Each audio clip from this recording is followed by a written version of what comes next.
Vamos abrir nossas Bíblias na segunda carta de Paulo aos Coríntios, no capítulo 5. Segunda carta de Paulo aos Coríntios, no capítulo 5, amém?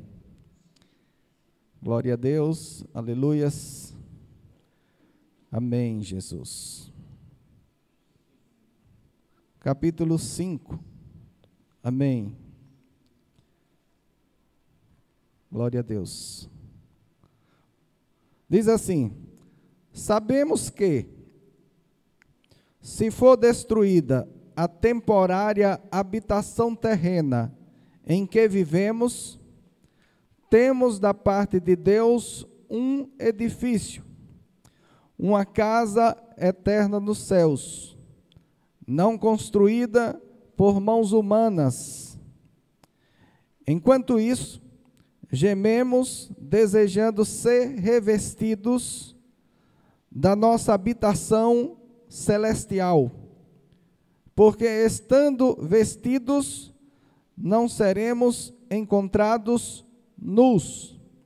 Pois, enquanto estamos nesta casa, gememos e nos angustiamos, porque não queremos ser despidos, mas revestidos da nossa habitação celestial, para que aquilo que é mortal seja absorvido pela vida.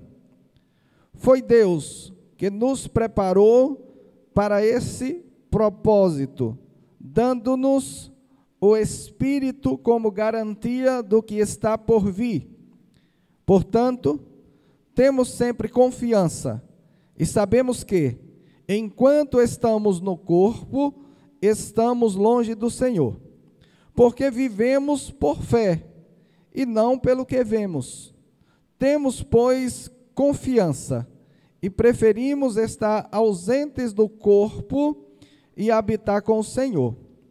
Por isso, temos o propósito de lhe agradar, quer estejamos no corpo, quer o deixemos, pois todos nós devemos comparecer perante o tribunal de Cristo, para que cada um receba de acordo com as obras praticadas por meio do corpo, que sejam boas, que sejam más. Até aqui.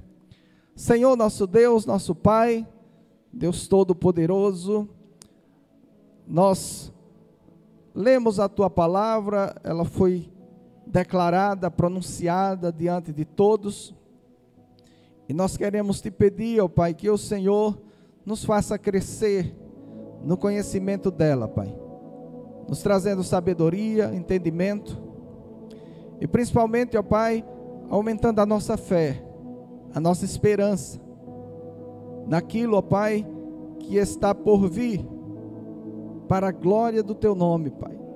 No nome de Jesus, amém. Amém, glória a Deus, aleluias. Quando nós percebemos o texto, nós estamos lendo, logo identificamos que Paulo não está aqui falando de casa literal, nem de edifício literal, ou seja, essas de pedra, ou que nós teremos um edifício, uma casa feita de pedra, de barro lá nos céus. Não é sobre isso que ele está falando. O que nós identificamos de imediato é que ele está usando uma linguagem figurada para corpo. Deixar corpo e ter corpo. Então ele está nos anunciando a respeito do que nós precisamos desejar de fato. E também o que é que Deus em Cristo Jesus tem para cada um de nós. Uma vez que, por mais que as pessoas vivam uma vida regrada, tenha uma alimentação saudável, faça exercícios físicos, nada disso vai impedir que elas passem, que elas tenham que deixar esse corpo um dia. Mesmo porque chega um tempo que a pessoa começa a desejar. Se a pessoa viver, mas viver muito mesmo, o corpo não vai responder. Vai desejar, mas não vai fazer. Começa a canseira, começa, muitas vezes, em alguns casos, as doenças, enfermidades, o desgaste natural do corpo, provando que nós temos algo superior ao corpo. A nossa alma, ela é superior ao nosso corpo. O espírito é superior ao nosso corpo. Porque quando eles foram feitos, ou seja, Deus formou o homem nele, Deus criou lá o homem do pó da terra e soprou nas suas narinas, e ele então recebeu a vida de Deus. Naquele momento, Deus havia dado àquele corpo terreno a mesma capacidade que o homem espiritual tinha. O homem, ou seja, o espírito que veio de Deus, ele não morre. E o corpo que Deus fez para a humanidade também não morreria. Essa era a intenção principal, era o projeto inicial de Deus. Porém, o homem pecou, como nós sabemos. E quando o homem pecou, o espírito não pode morrer porque veio de Deus, e Deus é imortal. E ele diz que nos fez a sua imagem e a sua semelhança. Logo, o corpo passou a tornar-se limitado, com prazo de validade, ainda que um prazo de 900 anos, de 800, de 700, de 600, depois de Noé, 120, teve períodos na história que a humanidade viveu uma média de vida de 40 anos, de 30. Há tempos passados, quem viveu um pouquinho mais, alguém dizia assim: fulano tem 60 anos. Era um ancião de dias, porque poucas pessoas chegavam. Então a média de vida foi diminuindo. Porém, ainda bem, graças a Deus, que nós não estamos nessa, né? Estamos com a média de vida de 80 anos, apesar das pessoas que por causa principalmente das drogas, da criminalidade, acabam morrendo novinho e puxa essa média para baixo. Tem muitas pessoas chegando a 90, a 100, tem se tornado comum, graças a Deus. Mas mesmo assim, algo que não morre, comparado a algo que vive apenas, vamos botar 100 anos, esse algo é bem inferior ao espírito, que vive para sempre. Logo Paulo começa a explicar para a igreja, para aqueles que haviam entregado a sua vida para Jesus, que havia compreendido o plano de salvação, a respeito de não apegar-se muito ao que este corpo precisa e ao que este corpo deseja. Porque quando nós vivemos baseado na necessidade terrena, nós já entendemos que tudo que é terreno passa, logo passa. Mas o que nós estamos fazendo, ou que precisamos fazer, com relação à habitação da nossa alma, quando este corpo não suportar mais conduzi-la? Ou seja, vai chegar um dia que a alma da pessoa vai precisar de um corpo, porque esse corpo venceu, acabou-se, a pessoa morreu. Então Paulo está tratando deste assunto, Ele chama este corpo que nós estamos agora de casa. Alguém pode imaginar que ele é esse corpo. Mas esse corpo é uma casa. Nós moramos nela. E temos que ter um cuidado para não deixar que a casa defina a nossa vida. Um local, ou seja, uma tenda, algo onde a gente mora, onde a gente habita, ela que vai decidir a nossa vida, o que faz, o que não faz. Não, nós temos que decidir pelo Espírito a condução da nossa alma. Porque, queridos, se nós estamos habitando em uma casa, sabendo que ela não vai poder nos conduzir ou nos dar abrigo por muitos anos, temos que providenciar uma outra, não é? Não vai ficar um sem-teto de corpo, uma alma sem corpo. Nós precisamos compreender que Jesus, quando ele veio para restaurar todas as coisas. Quando Deus fez o homem, como eu já falei, não havia este problema. Não tinha morte.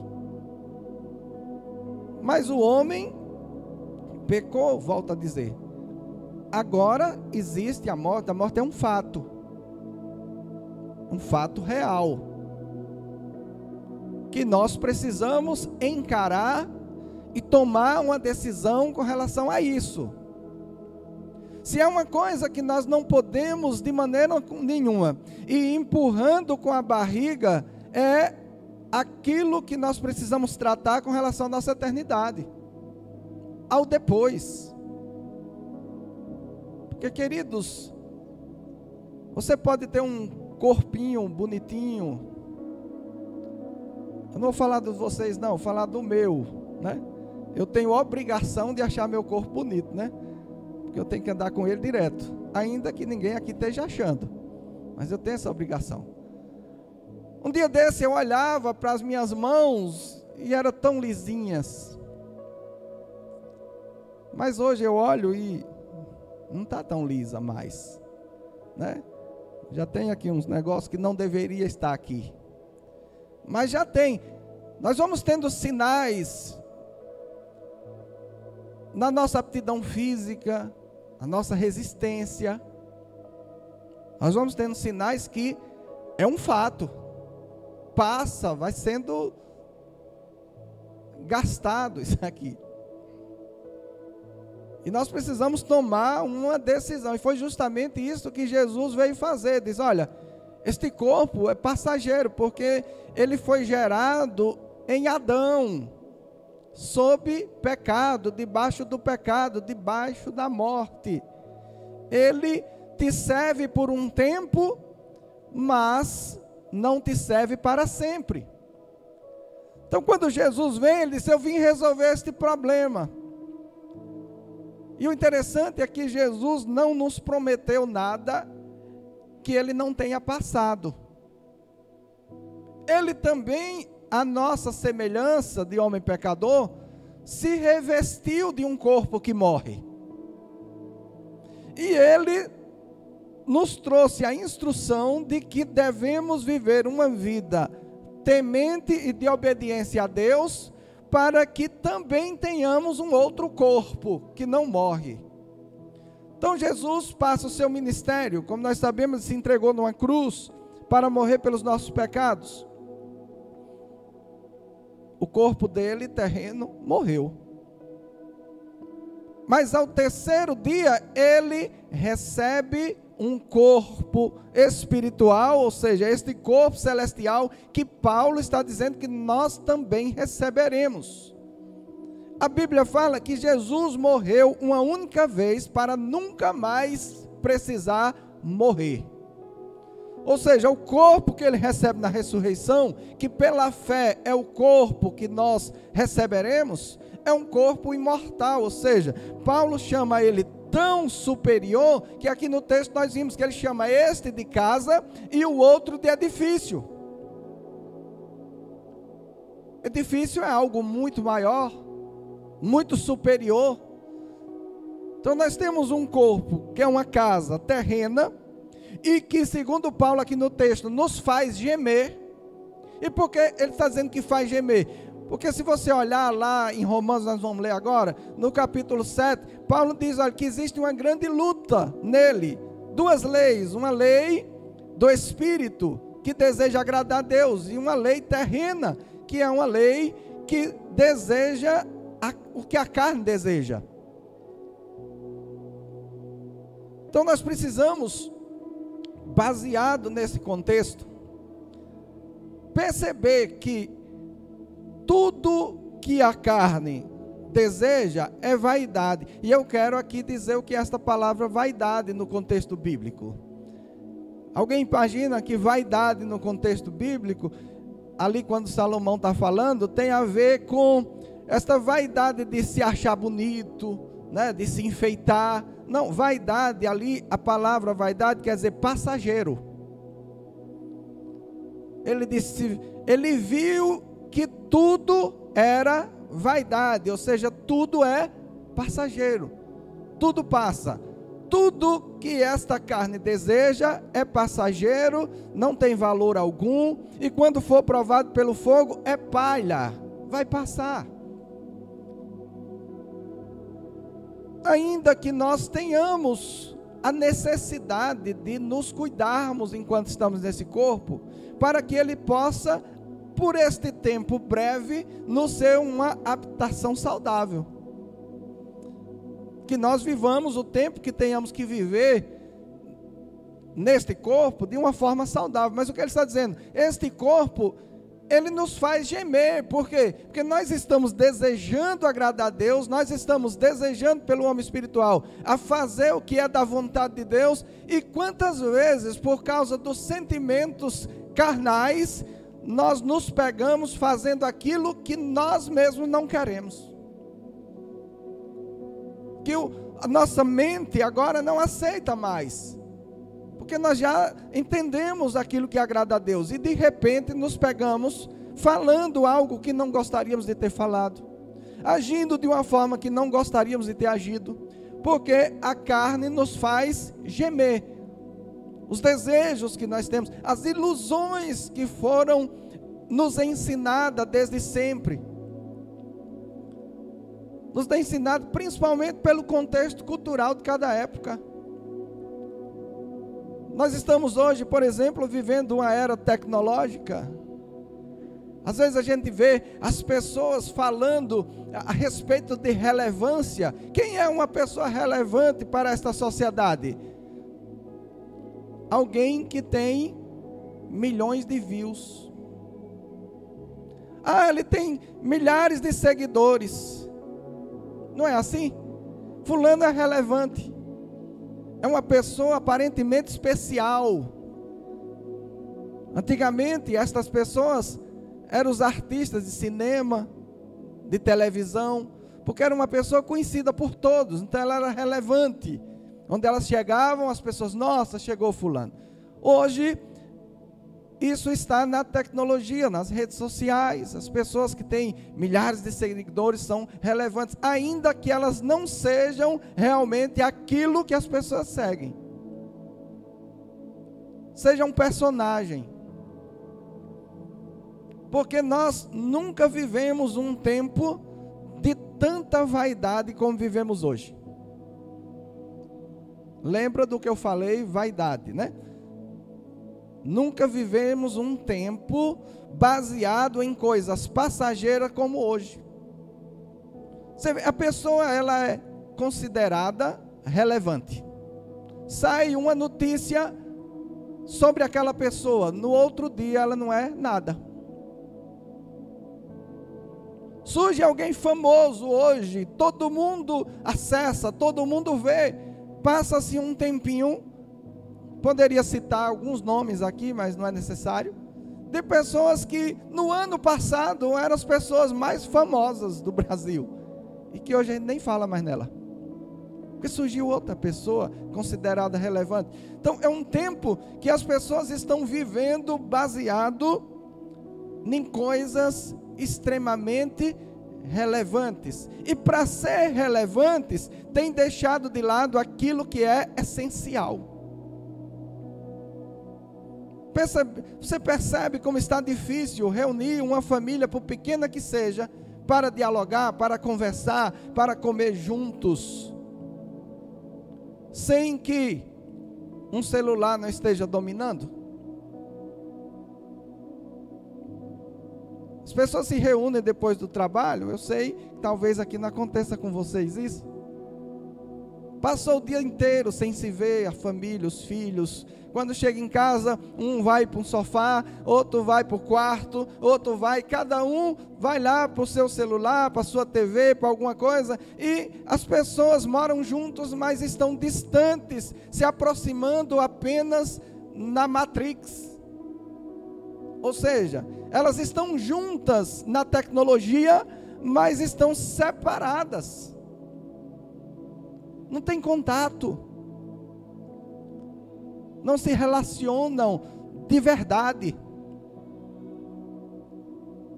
Então veja que tempo de coisas passageiras que nós estamos vivendo. Então a nossa carne, ela nos leva para isso. Quem nunca desejou, Senhor, eu quero orar mais? E quando menos espera, passou 2 horas na rede social. E diz, sente-se frustrado, porque diz, Senhor, gastei, agora eu tenho que ir trabalhar. E eu estava desejando orar. Mas perdi, gastei meu tempo nisso. Não é assim? Se alguém diz assim, olha, você pode orar 30 minutos todo dia por um propósito, talvez alguém imagine que não tem tempo. Mas se for fazer um cálculo nas horas fúteis que nós gastamos nessas coisas, nós tivemos tempo sim, e muito.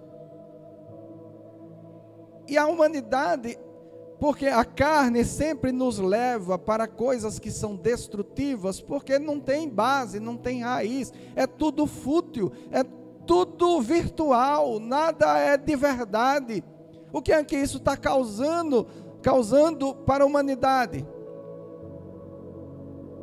Não sei aqui quem conhece o Augusto Cury. Ele fala sobre uma síndrome do pensamento acelerado. As pessoas estão aceleradas. Muitas vezes alguém abre um livro para ler, ele já quer ir lá no final para ver o resultado. Não quer ter processos. Tudo muito acelerado. O ser humano, ele está de um jeito que ele não consegue se concentrar num pensamento. Enquanto está prestando atenção numa coisa, a mente está a milhão em um monte de outras. Porque estamos muitas vezes muito acelerados. E o pior, a geração que está vindo,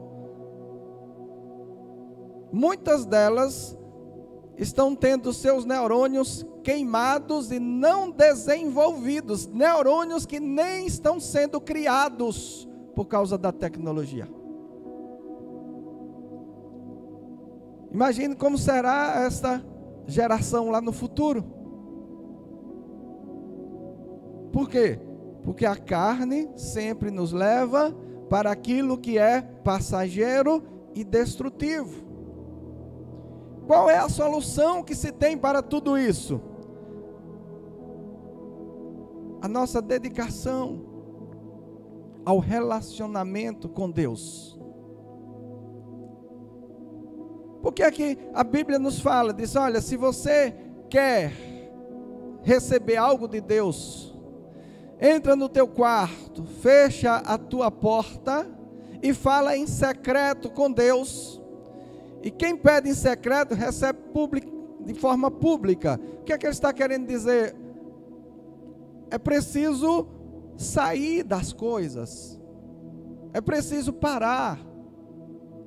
Não é que Deus não está falando, Ele está gritando, mas é que as pessoas não estão ouvindo, porque elas não estão parando para ouvir.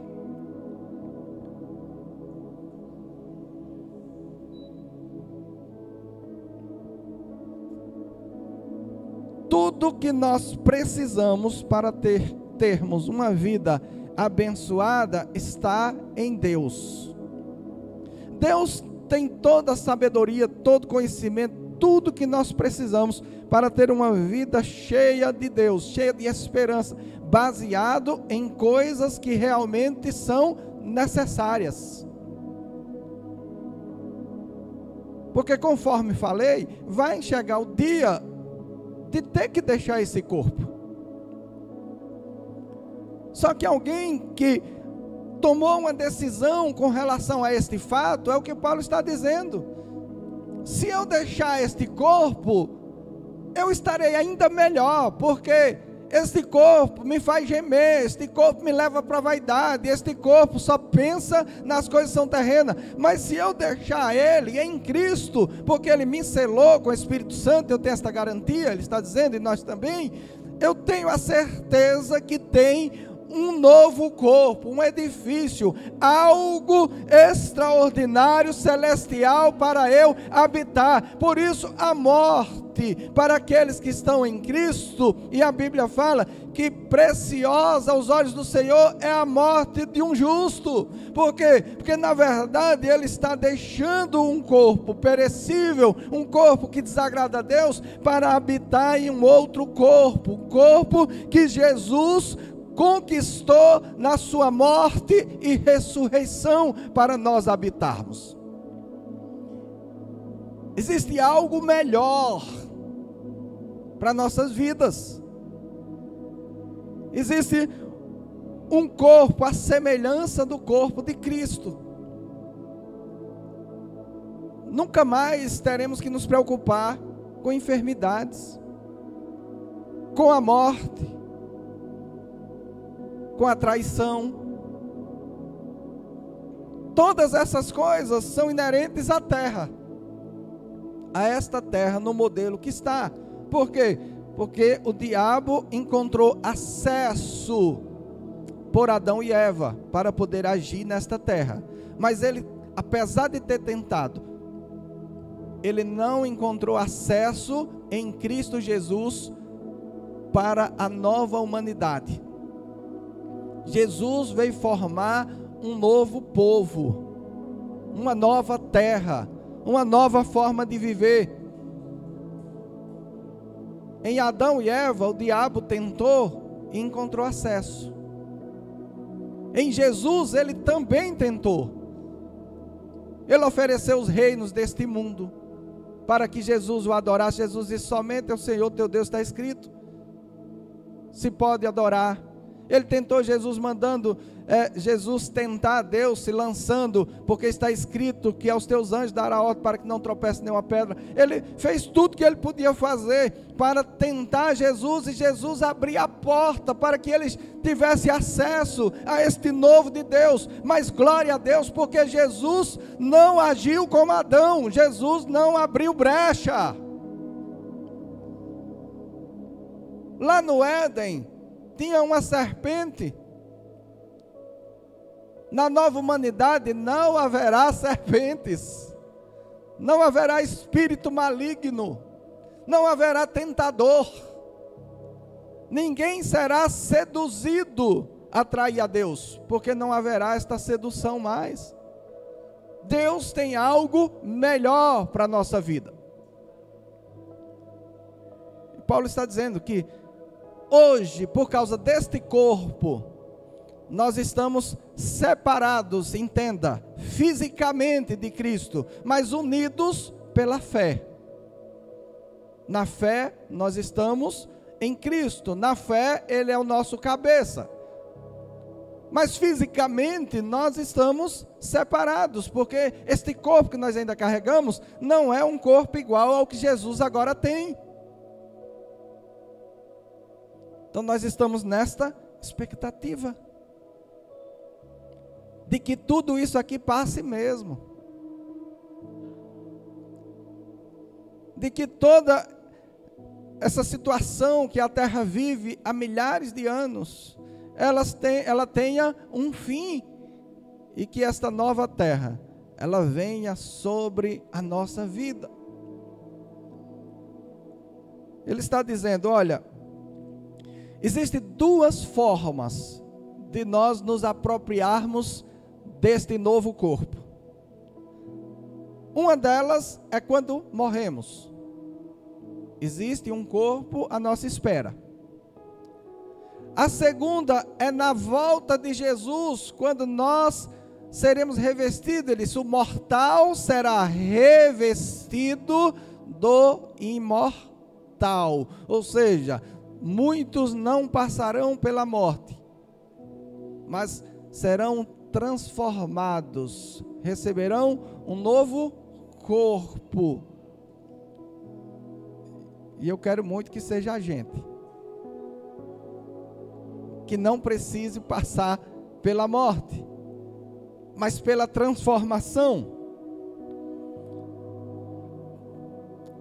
Paulo escrevendo aos Tessalonicenses, 1 Tessalonicenses, no capítulo 4, a partir do versículo 13, ele diz assim: irmãos, não queremos que vocês sejam ignorantes quanto aos que dormem. Esse dorme é pessoas que, após aceitar Jesus, morreram. Para que não se entristeçam como os outros que não têm esperança. Se cremos que Jesus morreu e ressuscitou, cremos também que Deus trará, mediante Jesus e com Ele, aqueles que nele dormiram.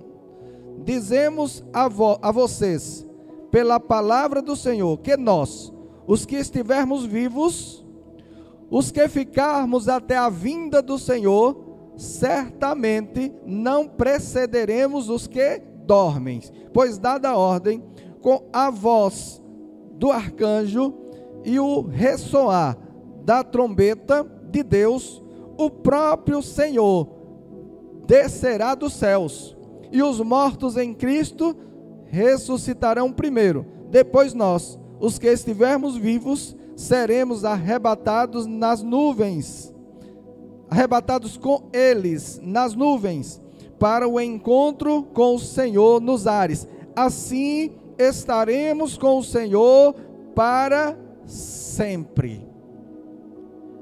Esta é a nossa esperança. A esperança do cristão, a primeira, que Jesus voltará. A segunda, que ainda que ele não esteja vivo para a volta de Jesus, ele será privilegiado e verá primeiro do que o vivo, porque ele ressuscitará. Paulo está dizendo, nós os que estamos vivos não precederemos aos que dormem. Os que dormem ressuscitarão primeiro. Ou seja, porque a alma de quem morreu já está com Cristo, e ele está dizendo que trará com ele aqueles que dormem. E então os corpos ressuscitarão. E Paulo também, depois você pode ler lá em 1 Coríntios, ele fala que aquilo que nasce, ou seja, o corpo que nasce, não é o mesmo que é semeado na terra. Porque ele diz que a semente que é semeada na terra, se ela não morrer, ela não pode nascer. Mas a semente que plantamos, ou seja, você planta um grão de milho, o corpo do grão de milho tem um formato, mas o pé tem outro. Semeia-se coisas naturais e colhe-se coisas espirituais. Nós teremos um novo corpo que será ressuscitado na volta de Jesus. E quem ainda estiver vivo terá este corpo transformado para poder subir nos ares e estar com ele, e o texto diz, para todo sempre. Essa é a nossa esperança.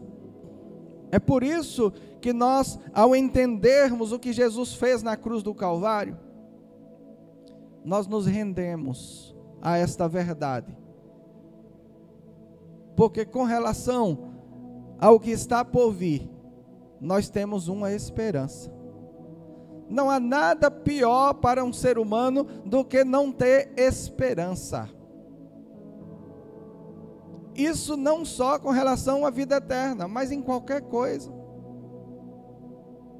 Imagina você fazer um curso e não ter esperança que aquilo vai te trazer algum retorno. Imagina alguém casar, mas não ter esperança que possa ter uma vida tranquila, formar uma família abençoada. Imagina alguém pegar as suas mercadorias e levar para uma feira e não ter esperança que vai vender. Que sentido tem uma vida sem esperança? Agora imagine o homem, a humanidade passar uma vida inteira na terra, usufruindo de tudo que a carne deseja, e quando o assunto é, e depois? Não tem esperança. O interessante é que Deus, Ele é tão bondoso para conosco, que ninguém saberá destas coisas de surpresa. Lembra lá do texto que Jesus falou a respeito do rico e Lázaro? Que os dois morreram, foram um para o seio de Abraão, um estava lá no Hades, né? Lugar de tormento, e o outro lá no seio de Abraão, ou seja, Lázaro. O que era rico, que estava aqui na terra e que não se preocupou com o seu futuro eterno, ele imaginava que se alguém lá dos mortos viesse anunciar, as pessoas creriam. Mas Deus falou para ele, disse: olha, eles têm a lei e os profetas, que ouçam. Ou seja, ele está dizendo, vocês estão aqui nenhuma decisão eterna, que foi tomada quando ouviram as palavras que eu mandei os profetas falarem. Você ouviu e tomou uma decisão. A Bíblia relaciona que o povo de Israel, por exemplo, matou muitos profetas, porque eles traziam uma palavra da parte de Deus e aquilo desagradava. Então eles imaginavam que se matasse aqueles profetas, pelo menos eles não sentiriam a dor de ouvir. Mas os profetas falaram, os profetas escreveram, e eles precisavam ouvir. E Deus falou para aquele homem, disse: aqui eles ouçam, está lá, está escrito. Nós vivemos, queridos, e observe isso. Se você passa numa avenida e tem lá um daqueles irmãos que prega o evangelho lá, os gritos, né? As pessoas acham ridículo. Precisa disso. Não tem ninguém vendo, ninguém ouvindo, ninguém parando. Agora o interessante é que essa mesma pessoa que critica este fato, de repente vê lá alguém fazer um círculo, uma roda lá com as facas para passar por dentro, e você passa lá e tem uma multidão de pessoas de volta.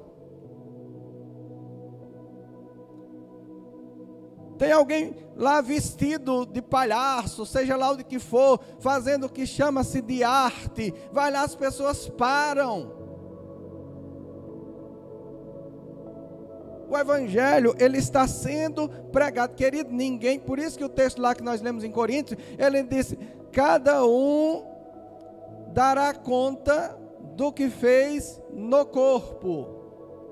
Por quê? Porque o evangelho, ele está sendo anunciado, ele está sendo pregado. E quando Jesus voltar, você levaria para morar com você alguém que não acredita em você?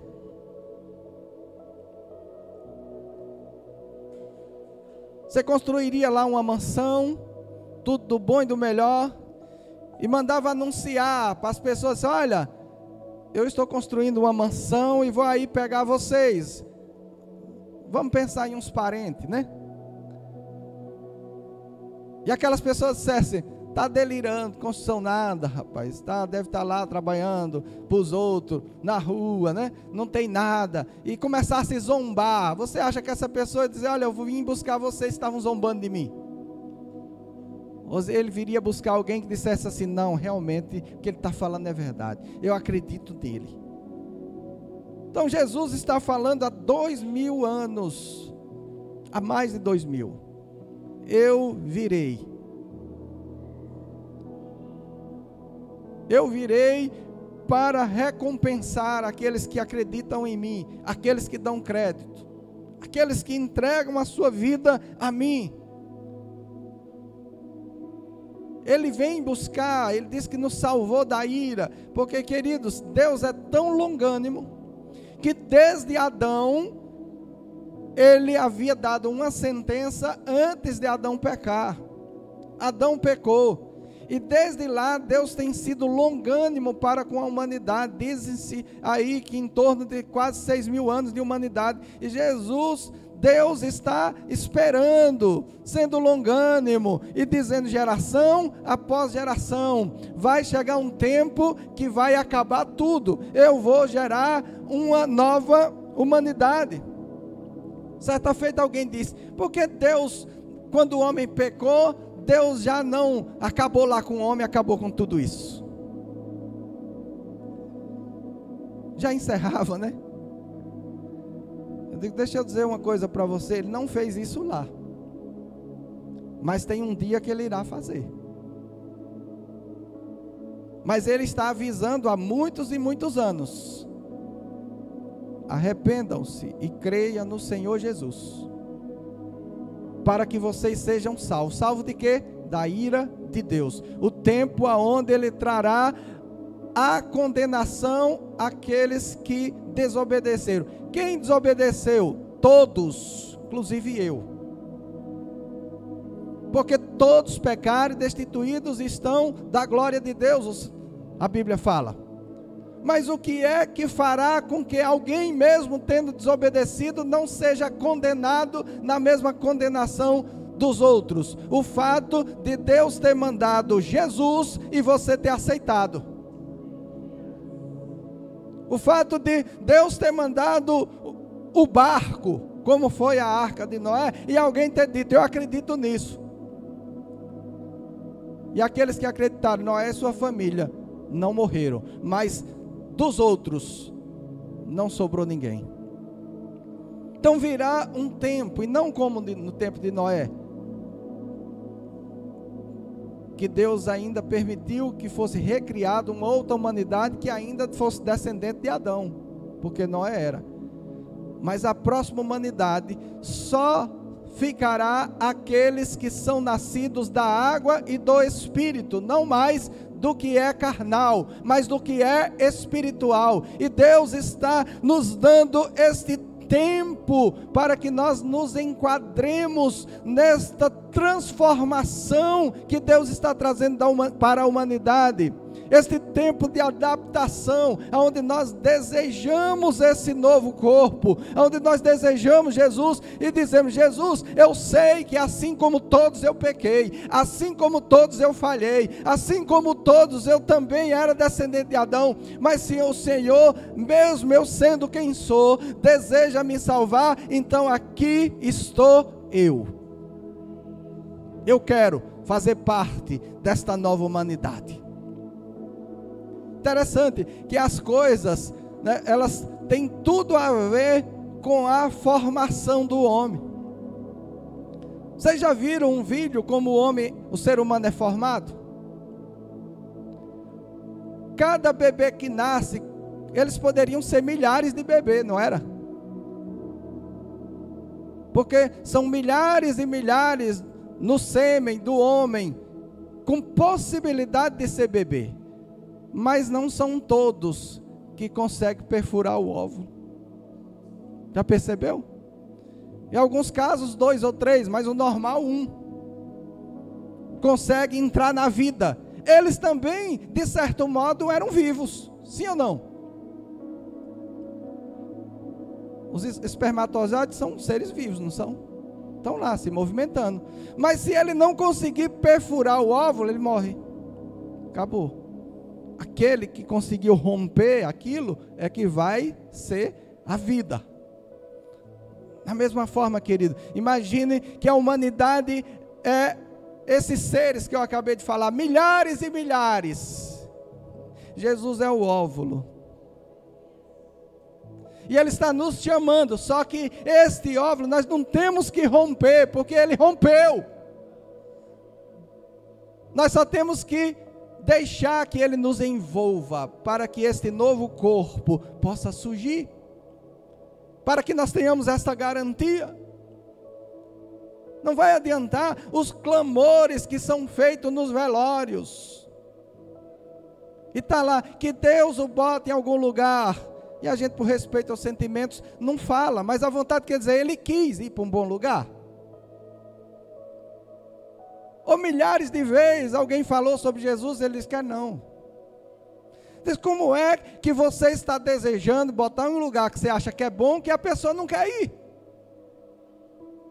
Não, queridos, ninguém poderá decidir por nós após nós morrermos, mas nós temos um poder de decisão no período que agora estamos.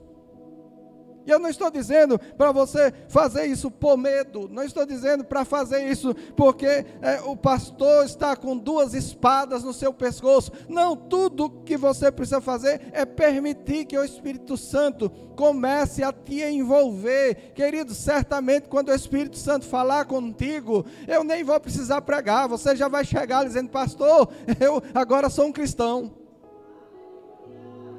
Quando o Espírito nos envolve, Ele traz uma certeza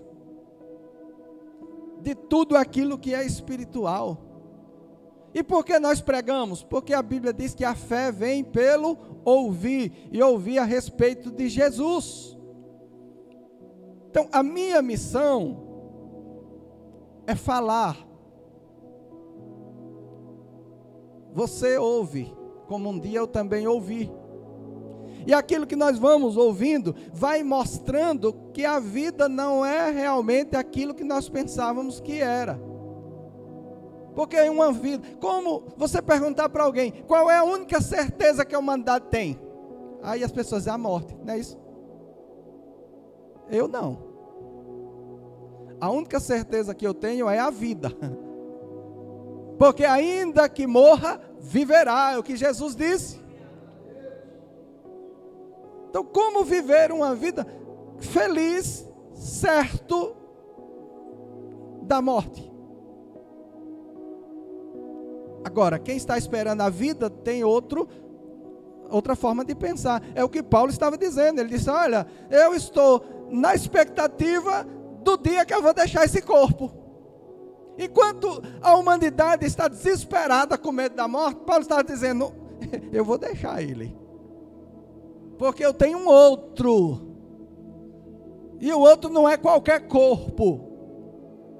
É um corpo milhares de vezes melhor do que esse. Porque é um corpo idêntico, semelhante ao de Cristo Jesus. Quando Ele inaugura esta nova humanidade, ressuscitando da cruz ali do túmulo. Por isso que Ele é o primogênito entre muitos irmãos. Ele foi o primeiro a ressuscitar com o corpo da nova humanidade.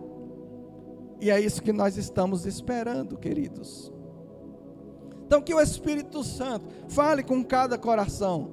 Aqueles que já tomaram essa decisão, que se animem. Ainda que tudo desse errado e não vai dar, o que precisava dar certo já deu. Já deu certo. Querido, Paulo a história diz que ele foi decapitado, e ele estava preso, não preocupado que iria ser decapitado, mas preocupado em que aquelas pessoas que tinham poder humano para decapitar ele, se Deus permitisse, se convertesse. Porque ele diz, eu vou passar por isso, mas daqui a pouco estarei com Cristo. E esses que irão decapitar ele, estarão aonde quando morrer? Então a preocupação dele não era passar por aquilo. Ainda que não fosse algo que alguém amanhecesse o dia dizendo: oh, que maravilha, hoje eu vou morrer. Não, não é isso. Mas era uma certeza que ainda que o obrigasse ou o levassem à morte, não poderia matá-lo. A Bíblia diz: não tema aquele que pode matar o corpo, antes temei aquele que, além de matar o corpo, tem poder para lançar a alma no inferno. Quem é que tem esse poder? Deus. Esse nós devemos temer, porque esse é poderoso. Mas a morte, queridos, ela não tem poder de finalizar a nossa vida, porque Jesus prometeu que Ele voltaria, e ninguém que serve a Jesus estará morto na sua volta. Jesus é tão preciso que Ele não desce. Porque alguém podia dizer: quando Jesus desceu, eu estava dormindo, morto. Mas a Bíblia diz que Ele estará nos ares. A pessoa ressuscita e toda a igreja terá o prazer de ver Jesus nas nuvens. Por isso que o anjo, quando disse lá para os apóstolos, olha, porque varões galileus, porque vocês estão olhando para as nuvens, para o céu, quando eles viam Jesus subindo? Porque da mesma forma que vocês estão vendo Ele subir, hão de ver Ele descer. E os anjos sabiam que estava dizendo para homens que quando Jesus descesse, estaria morto. Sim ou não? Mas Ele disse: Jesus vai descer e vocês vão ver. Ou seja, Jesus não vai vir. Depois a pessoa ressuscita e diz: não, eu fiz uma promessa. Eu disse que eles iriam ver. E eu vou cumprir. Então, queridos anjos, parem aqui nas nuvens, toquem a trombeta, anjos, recolham todos os meus servos, que eles ressuscitam, e eles me verão e virão até onde eu estou. Então, primeiro os que dormem, depois nós também veremos, seremos transformados e iremos. Não haverá um único cristão, ainda que ele tenha vivido há 2000 anos atrás, que não veja vivo a volta de Jesus. Vamos ficar de pé. Aleluias.